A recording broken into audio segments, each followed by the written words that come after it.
حاصل کیا ہے.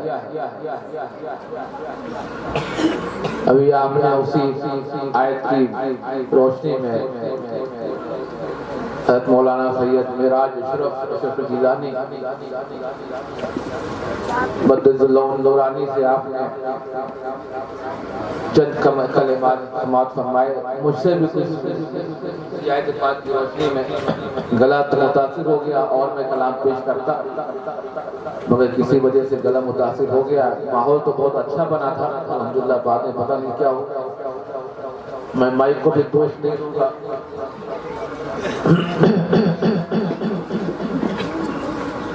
ارشاد ربانی اللہ تبارک و تعالی اپنے کلام پاک میں ارشاد فرما رہا ہے اور ارشاد ہی چونکا دے، ارشاد ہی جھنجھوڑ دے، ارشاد ہی ہلا کے رکھ دینے والا. اللہ تبارک و تعالی ارشاد فرماتا ہے اللہ. وہ اللہ کے معنی کیا ہے؟ خبر، ہوشیار، اٹینشن، بی کیئر. یہ کون فرما رہا ہے؟ وہ رب کائنات فرما رہا ہے، خالق کائنات فرما رہا ہے، رب العالمین فرما رہا ہے. اللہ خبردار ہو جاؤ، ہوشیار ہو جاؤ، باادب ہو جاؤ، باملائنہ ہو جاؤ. میں نے کہا اے میرے مولا، اے میرے پروردگار، تو ہمیں اتنا خبردار ہوشیار کرا رہا ہے، باادب کرا رہا ہے، باخبر کرا رہا ہے. اے مولا کیا تو اپنا ذکر کرنے جا رہا ہے؟ کیا تو اپنی جلالت شان کا ذکر کرنے جا رہا ہے؟ کیا تو اپنی عظمت شان کا ذکر کرنے جا رہا ہے؟ تو جواب ملا کہ ہم اپنا ذکر کرنے نہیں جا رہے ہیں، بلکہ اپنے محبوب کا ذکر کرنے جا رہے ہیں، اپنے ولیوں کی. تو اللہ تبارک و تعالی اپنے اولیاء کرام سے اتنی محبت فرماتا ہے، اتنی محبت فرماتا ہے کہ ان کا ذکر بعد میں کرتا ہے، پہلے خبردار کرا دیتا ہے، ہوشیار کرا دیتا ہے، باادب کرا دیتا ہے، باخبر کرتا ہے کہ جب تک تم خبردار نہ ہوگے، جب تک تم ہوشیار نہ ہوگے، جب تک تم بیدار نہ ہوگے، ہم اپنے ولیوں کا ذکر نہ کریں گے، ہم اپنے ولیوں کا ذکر نہ کریں گے. پہلے خبردار ہونے کا ثبوت دو، ہوشیار ہونے کا ثبوت دو، باادب ہونے کا ثبوت دو، باخبر دو، پھر اللہ اپنے ولیوں کا ذکر کرے گا، پھر اللہ اپنے ولیوں کا ذکر فرمائے گا. اچھا ایک بات بتاتا ہوں کہ آپ نے بادشاہوں کا دور تو دیکھا، بادشاہوں کا دور آپ نے نہیں دیکھا، تاریخ میں سنا ہے، تاریخ میں پڑھا ہے، ہسٹری میں پڑھا ہے کہ جب بھی کوئی بادشاہ وقت، جب بھی کوئی بادشاہ وقت دربار عام میں داخل ہونے والا ہوتا تو ایک درباری ملازم آواز بلند کرتا تھا، بادشاہ کے آنے سے پہلے آواز بلند کرتا تھا کہ خبردار، ہوشیار، باادب، باملائنہ، اعلیٰ پناہی، ذل الہی، بادشاہ فرا فرا تشریف لا. یہ بادشاہوں کے دربار کا حال تھا کہ جب بھی بادشاہ دربار میں آنے والا ہوتا، آنے سے پہلے اس کے آنے کا ماحول بنایا جاتا تھا. آنے سے پہلے بادشاہ کے آنے کا ماحول بنایا جاتا تھا، خبردار کے ذریعے سے، ہوشیار کے ذریعے سے، باادب. تو یہ دنیا کے بادشاہوں کا حال ہے، یہ دنیا کے بادشاہوں کا حال ہے کہ ان کے لیے ایک درباری نصیب، ایک درباری ملازم آواز بلند کرتا ہے، خبردار، ہوشیار، باادب، باملائنہ. مگر یہ اولیاء کرام روحانیت کے بادشاہ، یہ اولیاء کرام روحانیت کے بادشاہ ہیں. تو ان کے لیے کوئی نصیب نہیں، کوئی ملازم نہیں، بلکہ خود خالق کائنات فرما رہا ہے، خبردار، ہوشیار، باادب. نعرہ تکبیر، نعرہ رسالت، عظمت اولیاء کرام، نعرہ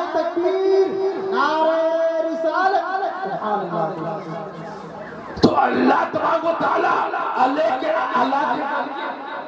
اللہ کے ذریعے سے ابھی ولیوں کا ذکر نہیں ہوا، ولیوں کا ذکر نہیں ہوا ہے، ذکر سے پہلے اللہ، تو اللہ کے ذریعے سے اللہ تبارک و تعالیٰ ذکر کا ماحول بنا رہا ہے، اللہ کے ذریعے سے ذکر کا ماحول بنا رہا ہے۔ تو پتہ چلا کہ اولیاء کرام کے ذکر سے پہلے، غور سے سمجھ کہ اولیاء کرام کے ذکر سے پہلے ذکر کا ماحول بنانا یہ خدا کی قدرت ہے۔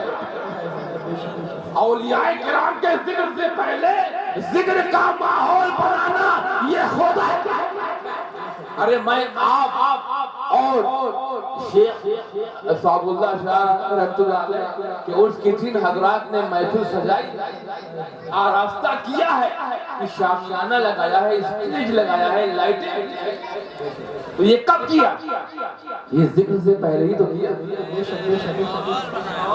یہ ذکر سے اسٹیج لگا کر، ٹینٹ لگا کر، لائٹنگ کر کے تو اولیاء کرام کے ذکر کا ماحول ہی تو بنایا ہے، اولیاء کرام کے ذکر کا ماحول بنایا ہے۔ تو اولیاء کرام کے ذکر سے پہلے ذکر کا ماحول بنانا یہ خدا۔ ارے ہم نے آپ نے ابھی عشاء کی نماز، اللہ تعالیٰ ہم سب کو نماز پڑھنے کا شوق عطا فرمائے، لذت بندگی، شوق عبادت عطا فرمائے۔ تو آپ حضرات نے ابھی عشاء کی نماز ادا کی تو کس کی سنت ادا کی؟ نماز ادا کی تو کس کی سنت ادا کی؟ نماز اللہ کی سنت ہے، نہیں اللہ کا فریضہ، مگر سنت کس کی ہے؟ رسول اللہ کی سنت، اللہ کے رسول کی سنت ہے۔ تو ہم آپ نے ابھی عشاء کی نماز ادا کی تو اللہ کے رسول کی سنت ادا کی، اب اولیاء کرام کے ذکر کا ماحول بنا رہے ہیں تو یہ خدا کی سنت ادا کر رہے ہیں۔ یہ خدا کی سنت ادا کر رہے ہیں۔ تو اللہ کے ذریعے سے پہلے اللہ نے ماحول بنا، اللہ کے ذریعے سے ماحول بنا دیا، پھر آگے فرماتا ہے آگے فرماتا ہے اننا کے معنی ہے بے شک، نو ڈاؤٹ، یقیناً، تحقیقاً، حقیقت۔ تو اللہ تعالیٰ نے اللہ فرما دیا، پہلے خبردار کرا دیا ہمیں سب، اس کے بعد اننا فرماتے بے شک۔ میں نے کہا اے میرے مولا تجھے اپنے کلام پاک میں بے شک کہنے کی ضرورت کیا؟ اے مولا تجھے کلام پاک میں بے شک کہنے کی ضرورت کیا؟ تیرے کلام پاک کو بے شک کہے بغیر بے شک ہے کہ مولا تو نے سورہ بقرہ میں فرما دیا ہے ذالک الکتاب لا ریب فیہ، ذالک الکتاب لا ریب فیہ، یہ وہ عظمت والی کتاب ہے جس میں شک کی کوئی گنجائش نہیں، جس میں شک کی کوئی گنجائش نہیں۔ تو مولا جب تیرے کلام پاک میں شک کی کوئی گنجائش نہیں ہے تو مولا تو بے شک کیوں فرما رہا ہے؟ تو بے شک کیوں فرما رہا ہے؟ تو جواب ملا کہ میں علیم بذات الصدور، اللہ علیم بذات الصدور ہے، دلوں کے حال کا جاننے والا ہے۔ اللہ جانتا ہے کہ آنے والے لوگ ولیوں میں ضرور شک پیدا کریں گے، اسی لیے اللہ نے ولیوں کا ذکر کرنے سے پہلے بے شک فرما دیا کہ اب اللہ کے ولیوں میں کوئی شک پیدا نہ کرے۔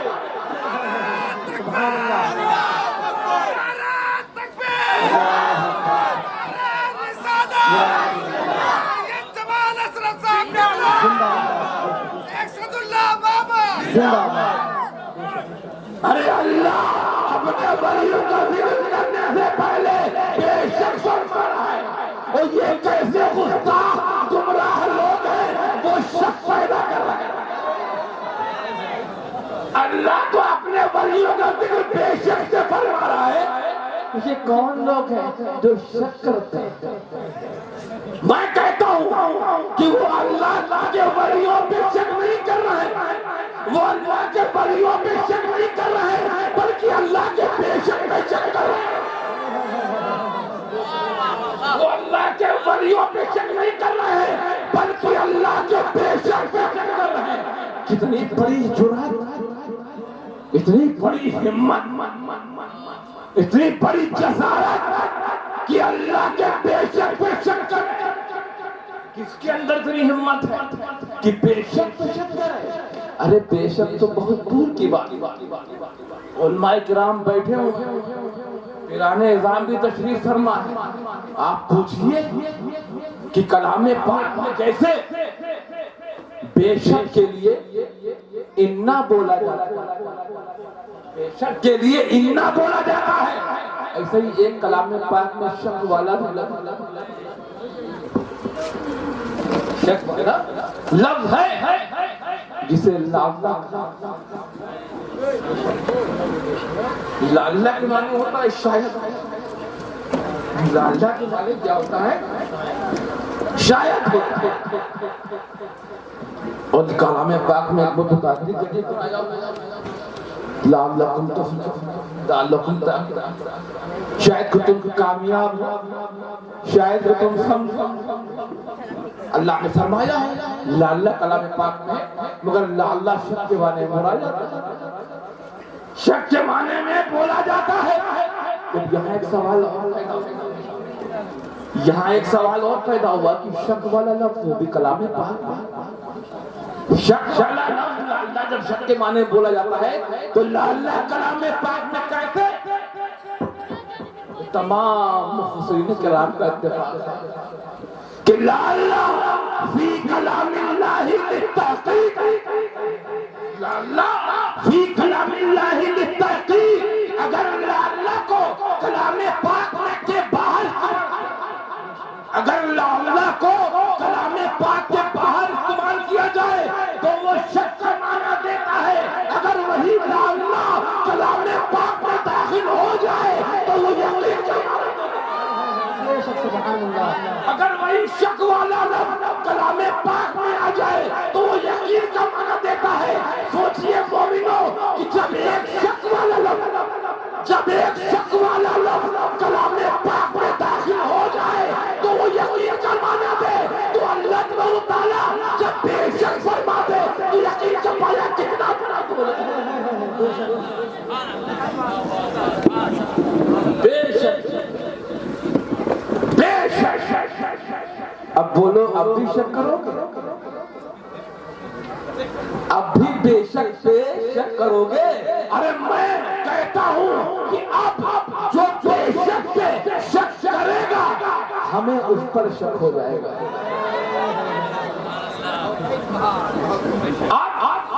جو بے شک پہ شک کرے گا ہمیں اس پر شک ہو جائے گا، اس کے عقیدے پہ شک ہو جائے گا، اس کی نمازوں پہ شک ہو جائے گا، اس کے چلوں پہ شک ہو جائے گا،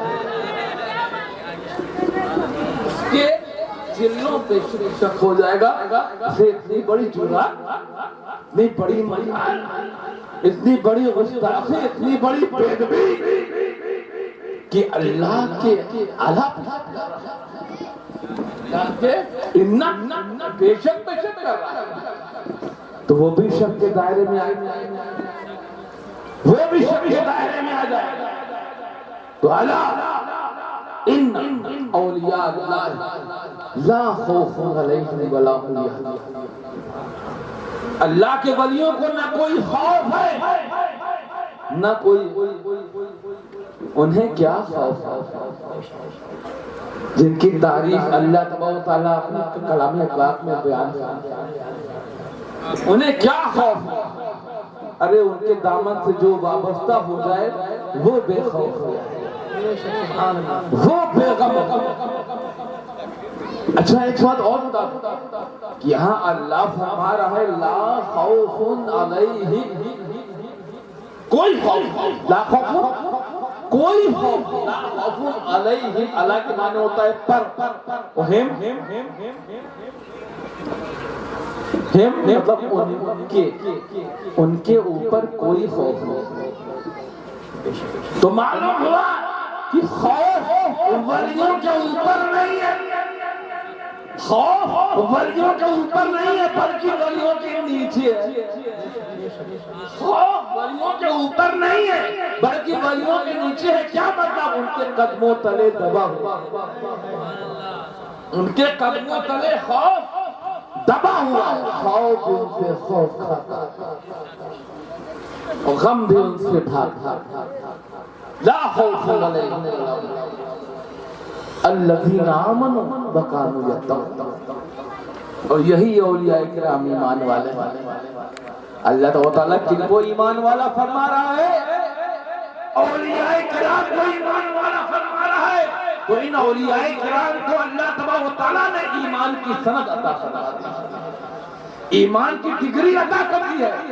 اب ڈگری ہی والا تو ڈگری دے گا، سند والا ہی تو سند دے گا۔ کیا بے سند کے پاس سند لینے پہنچ جاؤ گے؟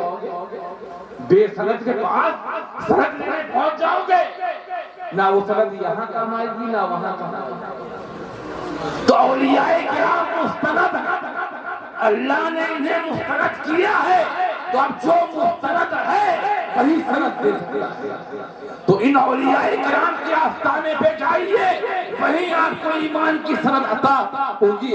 اور اگر آپ اولیاء کرام نہیں ہیں تو جو ان اولیاء کرام کے آستانے پر ایمان لے کر آئے ہیں ان سے ایمان بھی تو آپ کا ایمان مستند ہو جائے گا، ایمان کامل عطا ہو جائے گا۔ اور الذین آمنوا وکانوا یتقون، اور ان کی زندگی کا ہر لمحہ تقویٰ ہے۔ لہم البشری فی الحیات الدنیا وفی الآخرہ، اور انہی اولیاء کرام کے لیے بشارت ہے، انہی اولیاء کرام کے لیے خوشخبری ہے، دنیا میں بھی اور آخرت میں۔ کیا مطلب؟ ان اولیاء کرام کی دنیا بھی شاندار ہے، آخرت بھی شاندار ہے۔ اب آپ کو بھی اپنی دنیا و آخرت شاندار بنانی ہے تو ان اولیاء کرام کے دامن سے وابستہ ہوتا ہے، اور صرف دامن سے وابستہ ہی نہیں ہونا ہے بلکہ ان کے طریقے پہ عمل بھی ان کے طریقے پہ جب تک آپ عمل نہیں کریں گے تب تک آپ کامیاب نہیں ہوں گے، نہ آپ کو دنیا کی کامیابی حاصل ہوگی نہ آخرت۔ لا تبدیل لکلمات اللہ، اللہ کا کلام کبھی نہیں بدلتا، اللہ کا کلام کبھی نہیں بدلتا، اللہ کی بات کبھی نہیں بدلتی۔ تو جب اللہ کی بات نہیں بدل سکتی تو ولیوں کی ذات نہیں بدل سکتی، ان کی کرامات نہیں۔ اور بس آخری بات رخصت ہو جاؤں گا، ذالک هو الفوز العظیم، یہ بہت بڑی کامیابی ہے۔ اللہ تعالیٰ ولیوں کی کامیابی کو عظیم فرما رہا ہے، تو اللہ جس کو عظیم فرما رہا ہے، ابھی آپ عظیم کو نہیں سمجھ پا رہے ہیں۔ عظیم کو سمجھنے سے پہلے آپ کو قلیل کو سمجھنا ہوگا۔ عظیم کو سمجھنے سے پہلے قلیل کو سمجھنا ہوگا۔ اللہ تعالیٰ نے اس پوری دنیا کو پیدا فرمایا، پوری کائنات کو پیدا فرمایا، پیدا فرمانے کے بعد فرماتا ہے قل انما متاع الدنیا قلیل، پوری دنیا کو پیدا فرمانے کے بعد، پوری کائنات کو بنانے کے بعد اللہ فرماتا ہے کہ دنیا میں میں نے جو کچھ بھی پیدا کیا وہ تھوڑا ہے، قلیل قلیل تھوڑا ہے۔ ہمیں آپ کو تھوڑا لگتا ہے، آپ کہہ سکتے ہیں یہ آسمان تھوڑا ہے، کہو گے ہنسیں گے لوگ، کیا بھائی دماغ صحیح جگہ پہ ہے، تمہیں آسمان تھوڑا لگ رہا ہے۔ آپ کہہ دیجئے ہمالیہ پہاڑ تو بہت مختصر ہے، تو لوگ کیا کہیں گے اتنا عظیم پہاڑ جس کی ماؤنٹ ایورسٹ کی چوٹی سارے پہاڑوں سے اونچی مانی جاتی ہے، اسے تم مختصر تھوڑا کہنا لوگ ہنسیں گے، آپ مذاق ایسی بات کہیں گے، مگر ہمارے نزدیک تھوڑا نہیں، ہمارے نزدیک تو اتنی عظیم ہے، اتنی عظیم ہے، اتنی عظیم ہے کہ اس کی عظمت کا ہم اندازہ ہی نہیں لگا۔ زمین سے آسمان تک جو عظمتیں ہیں اسی کی عظمت کا اندازہ نہیں لگا سکتے، اسی کی عظمت کا ہم اندازہ نہیں لگا سکتے۔ ہمارے نزدیک تو بہت عظیم ہے، ہمارے نزدیک تو بہت عظیم ہے، مگر اللہ کے نزدیک قلیل ہے، تھوڑا ہے۔ اللہ کے نزدیک کیا ہے؟ تھوڑا ہے۔ تو سوچئے مومنو، یہی بات میں آپ کے ذہن میں کہہ رہا ہوں کہ جو اللہ کے نزدیک قلیل ہے، جو اللہ کے نزدیک تھوڑی ہے، قلیل ہے، اس کی عظمت کا اندازہ ہم نہیں لگا سکتے۔ جو اللہ کے نزدیک تھوڑی ہے، قلیل ہے، اس کی عظمت کا ہم اندازہ نہیں لگا سکتے۔ اور اللہ تبارک و تعالیٰ اپنے ولیوں کی کامیابی کو عظیم فرما رہا ہے، ذالک هو الفوز العظیم۔ تو جب تم اللہ کے قلیل کی عظمت کا اندازہ نہیں لگا سکتے تو اللہ کے عظیم کی عظمت کا اندازہ کیا لگاؤ؟ نعرہ تکبیر، نعرہ رسالت، ولی ہے صاحب سجادہ، زندہ باد، نعرہ تکبیر، نعرہ رسالت، ذالک هو الفوز العظیم۔ یہ بہت بڑی کامیابی، یہ بہت بڑی کامیابی ہے۔ اللہ تعالیٰ ہم سب کو اولیاء کرام سے سچی محبت قدرت عطا فرمائے۔ اچھا ایک بات اور بتاؤ، ایک جملہ اور کر دوں، انہیں کی اولاد سے سوچا یاد آیا پیش کر دوں۔ تو اس آیت پاک میں جو اللہ تبارک تعالیٰ نے ولیوں کی تعریف بیان کی ہے، یہ عام ولیوں کی شان ہے، اس میں کوئی مرتبے والے نہیں، درجات والے نہیں، کتب سال